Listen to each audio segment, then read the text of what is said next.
పడుతూనే ఉంటారు, మళ్ళీ లేస్తున్నారు కదా. ఈ లేచే టైం అంత ఈజీ కాదు. ప్రతిసారి మోటివేట్ చేసి ఏం కాదు నాన్న మేము ఉన్నాం అని మిమ్మల్ని మోటివేట్ చేసేది ఎవరు? Most of the times my brother. Okay. So in between కూడా చాలా మంది ఉంటారు కదా, like partner or father, mother, sister, అందరు ఇంపాక్ట్ ఉంది లైఫ్ లో, ఫ్రెండ్స్. ఓకే. ఏంటి ఇప్పుడు మీకు పార్ట్నర్ ఉన్నారా? ఉన్నప్పుడు చేసింటారు కదా, పడి లేచినప్పుడు అప్పుడు కూడా స్ట్రగుల్స్ చూస్తాం కదా. సో ఆ మూమెంట్ లో కూడా వాళ్ళు నీకేం కాదులే, మంచి టాలెంటెడ్ పర్సన్ వే నువ్వు అని చెప్తుంటారు. మీరు మిస్ అవుతున్నారా ఏమైనా? నాకు అలా కనిపిస్తుంది. అంటే రెగ్యులర్ గా మీరు ఇందాక ఇంటర్వ్యూ నుంచి పాజిటివ్ గా మాట్లాడుతున్నారు, అంటే ది అదర్ పర్సన్ గురించి. ఇప్పుడు నేను పేర్లు ఎత్తి ఎందుకులే అని అందరికి తెలిసిన విషయం అయినప్పటికీ మిస్ అవుతున్నట్టుగా అనిపిస్తుంది. ఎందుకు? నాకు మిస్ అవుతున్నట్టు ఏం కాదు, బట్ మంచిగా ఉన్న టైమ్స్ లో అయితే ఖచ్చితంగా మంచి మాటలు చెప్పే ఉంటారు కదా. కలిసి ఉన్నాము అంటే గుడ్ మూమెంట్స్ కూడా ఉండింటాయి కదా, డే 1 నుంచి కొట్లాడుకోవడం ఇంకోటో ఉంటాయి కదా. ఆ మూమెంట్స్ గురించే చెప్తున్నా. లైక్ ఈవెన్ బ్రదర్ తో కూడా ఎప్పుడో అప్పుడు ఫైట్స్ అయ్యింటాయి కదా, మేమేమి పైనుంచి ఊడిపడలే కదా. లైక్ నేను మా అన్న కొట్లాడుకున్న రోజులు ఉన్నాయి, మా అమ్మ నాన్న భయపడ్డ రోజులు ఉన్నాయి. నెక్స్ట్ డేకి మళ్ళీ మామూలుగా మాట్లాడుకుంటూ ఉంటాం కాబట్టి నడుస్తుంది జీవితం. సో నేను ఏమంటున్నా అంటే, అట్లా మనతో ఉన్న వాళ్ళు మనకు చాలా సార్లు మారల్ సపోర్ట్ ఇచ్చింటారు అండ్ వాళ్ళు దాంట్లో నుంచి బయటికి తీసుకొచ్చింటారు. మా అన్ననే చేసిండు ఇది ఎన్నో సార్లు. అంటే కాదు వంశీ గారు, ఇంత చెప్తున్నారు, ఇంత ఆల్మోస్ట్ ఇంటర్వ్యూలో 10 నిమిషాలైనా మాట్లాడుంటారు మీరు. ఎందుకు ఊడిపోయారు అసలు? మెయిన్ రీజన్ ఏమై ఉండదు? చెప్పున్నా కూడా నాకు టు బి హానెస్ట్ నేను అసలు మాట్లాడదాం అనుకోలేదు ఆ టాపిక్. కాకపోతే మీరు ఇంటర్వ్యూలో కూర్చొని అంత పాజిటివ్ గా మాట్లాడుతుంటే అసలు ఏంటి, ఇప్పుడు ఏమైనా మారిపోయారా లేకపోతే మైండ్ లో ఏం మాట్లాడతలేను. ఇప్పుడు ఒకరు కూలిపోవాలి అని కోరుకునే మనిషిని కాదు నేను. అంటే వాళ్ళ డౌన్ ఫాల్ చూడాలనుకోను, అదొకటే మాట్లాడినా నేను. ఇప్పుడు బ్రేకప్ గురించో సపోర్ట్ చేసిందని చెప్పారు, అవి చెప్పి నేను అడగదలుచుకోలేదు. అందరికి చెప్పేసారు, విసిగిపోయి ఉంటారు కదా. చెప్పాను కదా ఇప్పుడు ఎట్లయినా, ఎందుకంటే ఆడియన్స్ కోసం చెప్పాను నేను. మనం ఇద్దరమే ఉండి మీరు అడిగితే నేను ఆఫ్ కెమెరా ఆఫ్ చేసినాక చెప్తానేమో, ఇట్లా జరిగింది, ఇట్లా అయింది, ఇందుకు అయింది, ఇట్లా ఏమన్నా మీకన్నా ఇంట్రెస్టింగ్ గా వింటారేమో. కానీ ఆన్ కెమెరా నేను చెప్తే ఎందుకురా మళ్ళీ అది ఏ చెప్తున్నావు అనిపిస్తుంది కదా వాళ్ళకు. సో సపోర్ట్ చేసిన వాళ్ళు ఉన్నారు, పడినప్పుడల్లా మిస్ కావడం కూడా మీరు అన్నట్టు మిస్ కాను అని ఎందుకు అనుకుంటున్నారు అంటే, పిచ్చా నాకేమన్నా లవ్ చేసి పెళ్లి చేసుకున్నా నేను మిస్ అయితా అండ్ తర్వాత ఇక మిస్ అవుతూనే ఉండిపోతే నడవదు కదా జీవితం. అరే ఆ మూమెంట్స్ అవన్నీ అయిపోయినాయి కదా అని కొత్త లైఫ్ స్టార్ట్ చేసుకుంటాం, అంతేగాని అన్నీ ఉంటాయి. మీరు మిస్ అవుతున్నారా అంటే ఇప్పుడు నేను కళలో నుంచి నీళ్లు తీసినా కూడా ఏం ఉపయోగం లేదు కదా. అదే అందుకే అడిగాను నేను. మరి ఇప్పుడు కూడా మీరు అదిగో మళ్ళీ నన్ను క్వశ్చన్ అడిగేలా చేస్తున్నారు. ఇప్పుడు మీరు మిస్ అయ్యాను అవుతున్నాను అంటే నేను అడగనా మరి క్వశ్చన్ ఎందుకు అని అడుగుతారు కదా. ఆబ్వియస్లీ ఇంత మిస్ అయ్యే వాళ్ళు అసలు ఎందుకు అంటే మంచి మూమెంట్స్ ఉంటాయి కదా అంటున్నా. మా ఇద్దరి మధ్యలో లవ్ మ్యారేజ్ అయినప్పుడు ఆబ్వియస్ గా కొన్ని మంచి మూమెంట్స్ ఉంటాయి కదా, అయ్యో వస్తాయి కదా, అప్పుడు మిస్ అవుతాం కదా. నేను ఎందుకు అని బ్రేకప్ అయినందుకు, డివోర్స్ అయినందుకు కొన్ని డిస్టర్బెన్సెస్ కూడా వచ్చింటాయి కదా, అవి గుర్తొచ్చినాక ఓవర్కమ్ చేస్తాము. అరే మంచిది, అవి గుర్తొచ్చి ఓవర్కమ్ చేస్తున్నారా, అంతేనా? అనుకోకుంటే నడవదు కదండి జీవితం, ఏం చేయమంటారు?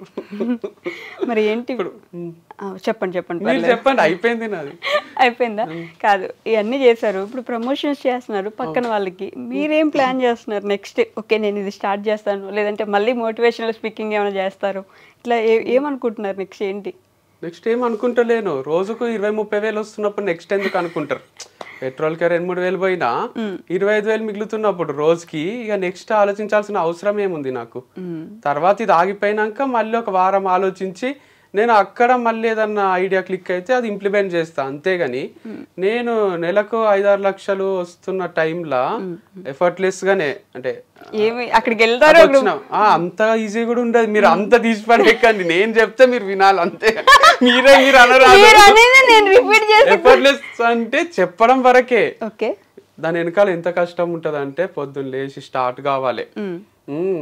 కార్లో జర్నీ అంతసేపు కూడా ఎడిటింగ్ చేస్తుంటే నేను పోయినాక వాళ్ళు ఒక కాన్సెప్ట్ చెప్తారు, అది నేను అర్థం చేసుకోవాలి, వాళ్ళకి నచ్చినట్టు చెయ్యాలి, పోస్ట్ చేసేటప్పుడు కూడా వాళ్ళకి నచ్చాలి. అదే పొద్దున్న లేచి ఆఫీసుకి వెళ్ళే వాళ్ళు కూడా ఉంటారండి మీలాగే, ఇంకా ఎక్కువ కష్టపడే వాళ్ళు ఉంటారు అని చెప్తున్నా. నాకేందంటే ఇక మ్యూజిక్ వచ్చిన వాళ్ళకు దేవిశ్రీ ప్రసాద్ ఎట్లయితే మ్యూజిక్ మంచిగా ఇస్తాడో, ఆయనకు పాటకు 5 లక్షలు 6 లక్షలు వస్తున్నాయి అంటే ఈజీగా వస్తున్నాయి, నీకు మ్యూజిక్ వచ్చు చేసేస్తున్నావు అంటే ఆయన ఎన్ని ట్యూన్స్ రిజెక్ట్ చేసి ఉంటారు, ఎంత స్ట్రగుల్ ఉంటుంది. అట్లా నాది కూడా రిజెక్షన్స్ కూడా ఉంటాయి, ఇది వద్దు మాకు, ఈ కాన్సెప్ట్ వద్దు, ఇట్లా చెప్పు అట్లా చెప్పు అంటుంటారు. సో కష్టమే ఉంది. బట్ మీరు అన్నట్టు నెక్స్ట్ ప్లాన్ ఎందుకు లేదు అంటే, నెలకు 25,000 సంపాదించడం అనేది ఒక నాలాంటి మనిషికి it's a God gift and I'm so fortunate about నెలకి 25 రోజుకి అదే సారీ నెలకన్నా ఆ నెలకు 25,000 సంపాదిస్తేనే మనము అన్ని ఖర్చులు వెళ్ళిపోయే మనుషులు ఉన్న రోజుల్లో రోజుకి 25,000 సంపాదించడం అనేది అది ఓవర్ నైట్ కూడా జరగలే. 10 ఏళ్ల ముందు నాకు నెలకు 10,000 ఇస్తుంటారు కోఆర్డినేటర్ గా చేసేటప్పుడు. ఇప్పుడు ప్రమోషన్ కి 10,000 ఇస్తుంటారు. అంటే 30 days కి 10,000, 1 hour కి 10,000 స్టేజ్ కి వచ్చిన నేను. 1 hour కి 5 లక్షలు తీసుకునే పీపుల్ కూడా ఉన్నారు. న్యూక్లియా అని సిబిఐటీలో డీజే ప్లే చేస్తాడు, ఆయనకు గంట ప్లే చేస్తే 6 లక్షలు ఇస్తారు. సో అట్లాంటి పీపుల్ ఉన్నారు. యాడ్స్ లో కూడా చెప్తున్నారు నాకు, మీరు ఎందుకు ఇంత తక్కువ తీసుకుంటున్నారు, మీ అంత ఫాలోవర్స్ ఉన్న వాళ్ళు 40K తీసుకుంటారు, 50K అంటే నేను అందరికి రీచబుల్ ఉండాలనుకుంటున్నా చిన్న స్టేజ్ నుంచి పెద్ద స్టేజ్ వరకు అని చెప్పిన అనమాట. సో అట్లా మళ్ళీ మనం కంపేర్ చేసుకొని ఆ వంశీకి 25,000 వస్తున్నాయి నెగటివ్ కామెంట్స్ పెడదాం ఇక అనుకోకండి మీరు. అంటే రోజుకి 25,000 కాదు, అలవాటు అయిపోయింది కదా. ఇప్పుడు నేను ఏం చెప్పినా జనాలు ఏదో ఒకటి తీసుకొస్తారు. సో ముందు నేనే చెప్పేస్తా, మీరు ఇప్పుడు దీన్ని నెగిటివ్ గా తీసుకోకండి అని. ఎందుకంటే అక్షయ్ కుమార్ రోజు ₹1 కోటి తీసుకుని చెప్పుకున్నా బాధనే ఉంది. నాకు ఏం వస్తలేదు, నాకు డిప్రెషన్ వస్తుంది అంటే అట్లా పెడతారు, నువ్వు ఎందుకు భయ అంత లోలు ఉంటావు అని అంటారు. సో ఏం చేసినా కొంచెం టఫే ఉంది లైఫ్ అయితే. ఏం చేసినా ఏదో ఒకటి అనేస్తున్నారు పాపం జనం కదా. పాజిటివిటీ ఇప్పుడు ఏమైనా కొంచెం చూస్తున్నారు జనాల నుంచి, పర్లేదు భయ్యా కొంచెం మూవ్ అవ్వు. ఒక్క నెగిటివ్ కామెంట్ లేదు చూడండి, ఎప్పుడైనా వస్తే రిలీట్ చేస్తున్నా 1-2 అని. అప్పుడైతే వెతికి ఒక నైట్ పండుకుంటే పొద్దున్న లేసరికి ఒక 200 నెగిటివ్ కామెంట్స్ ఉంటుండే, అవి డిలీట్ చేయడానికనే హాఫ్ డే పోతుండే. సో ఇప్పుడైతే ఎవరు పెడతలేరు, అందరూ పట్టించుకుంటలేరా మరి, లేదా పాజిటివ్ ఇంప్రెషన్ ఉందో గానీ మూవ్ ఆన్ అయిపోయినారు. కానీ ఫాలోవర్స్ కూడా ఏం తగ్గరు నాకు, అదొకటి హైలైట్ ఉంది నా విషయంలో. పెరుగుతలేరు తగ్గుతలేరు. కొనుక్కున్నారేమో 10 ఏళ్ళ స్ట్రగుల్ ఈ మాత్రం ఉండరా. సో యాక్చువల్గా నాకు 1 million 2 million ఉండాలి, ఇంకా తక్కువ ఉంది నంబరు. ఎందుకంటే 8కి పోయినా గుర్తుపడతారు నన్ను, ప్రతి ఫ్యామిలీలో ఒకరికైతే తెలుసు నేను. సో అంతున్నప్పుడు నంబర్ యాక్చువల్ హై ఉండాలి, కానీ ఇక ఇవన్నీ క్లోజ్ చేయడము ఇదంతా నెగిటివ్ ఇంప్రెషన్ ఏదైతుందో దానివల్ల కొంచెం తక్కువ ఉన్నట్టున్నారు. అన్నయ్య ఏం చేస్తున్నారు ఇప్పుడు? అన్నయ్య సబ్జెక్ట్ రిలేటెడే చేస్తాడు. యాప్టిట్యూడ్, ఇంగ్లీష్ అని 2 కోర్సెస్ ఉంటాయి యాప్ లో, క్రియేటివ్ యాప్ లో. అది ఇంటి నుంచే సేల్ చేస్తాడు, లైక్ రికార్డెడ్ వీడియోస్ ఉంటాయి, దానికి రిలేటెడ్ ప్రమోషన్ చిన్నగా టైప్ లో పెడతాడు. ఆ వీడియో చూసిన వాళ్ళు యాప్ లోకి వచ్చి అది పర్చేజ్ చేసి డెమో క్లాసెస్ ఉంటాయి 3-4 వింటారు, నచ్చితేనే కొంటారు. అమ్మ నాన్న సపోర్ట్ చేస్తున్నారా? ఏం కాదురా, జరుగుతూనే ఉంటాయి, లైఫ్ మూవ్ అవుతూనే ఉండాలి ఇలా అంటారా? లేకపోతే ఏదో ఒకటి చేయండి రా నాయన అంటారా? ఈజీ గోయింగే ఉంటారు అమ్మ నాన్న, అందుకే ఇంకా వాళ్ళతోనే బతకగలుగుతున్నా. లేకపోతే నువ్వు ఏందిరా ఇన్ని కాంట్రవర్సీలు, పంచాయతీ ఏంది అని భయం అవుతుంది వాళ్ళకి. ఇప్పుడు బ్రాండ్ అంబాసిడర్స్ కూడా అమ్మాయిలు చేంజ్ అవుతుంటే ఏ ఫాదర్ మదర్ కైనా గుండెదడ పెరుగుతుంది కదా. నేను వచ్చి ఇప్పటి వరకు ఒక లెక్క, ఇప్పటి నుంచి ఒక లెక్క అని చెప్తుంటా. ప్రతి ఒక్క అమ్మాయిని తీసుకొచ్చినప్పుడల్లా ఇప్పటిదాకా అది సరే, అమ్మాయిలకు వాళ్ళకు అందరికి ఎట్లా అనిపిస్తుంది, కానీ అమ్మ నాన్నకైతే డైరెక్ట్ బ్లడ్ రిలేషన్ కదా, ఇక్కడ ఇంకొకటి ఏదో చేసినట్టే ఉన్నాడు అని భయం అయితే ఉంటది వాళ్ళకు. కానీ వాళ్ళు సపోర్టే చేస్తారు. లైక్ రీసెంట్ గా కూడా మ్యారేజ్ బ్యూరో నుంచి ఒక మెసేజ్ వచ్చింది నాకు, మ్యాచెస్ కి చూస్తున్నారా అని.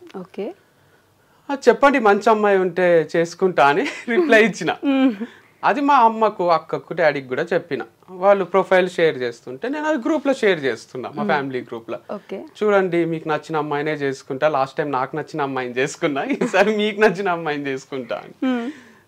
అంత సపోర్టింగ్ ఫ్యామిలీ కూడా ఉంటారు కదా, లైక్ చేసుకోబెట్టా అన్నట్టే ఉంటారు వాళ్ళు. మంచిదే కదా, అంటే ఒంటరిగా ఉండిపోవాలి నేను జీవితాంతం అని ఉండదు కదా, వాళ్ళకు ఒక తోడు ఉండాలి, మేము ఎన్ని రోజులు వీనితోనే ఉంటాము అనే ఫీలింగ్లు ఉంటారు కదా పేరెంట్స్, నీకు కూడా ఫ్యూచర్ లా ఉండాలి కదా అని. సో మంచి సపోర్ట్ చేస్తున్నారు. సో నేను ఏం చేసినా సపోర్ట్ చేస్తారు. అట్లని తప్పులు చేస్తే తిడతారు, కానీ నేను తప్పులు చెయ్య కదా.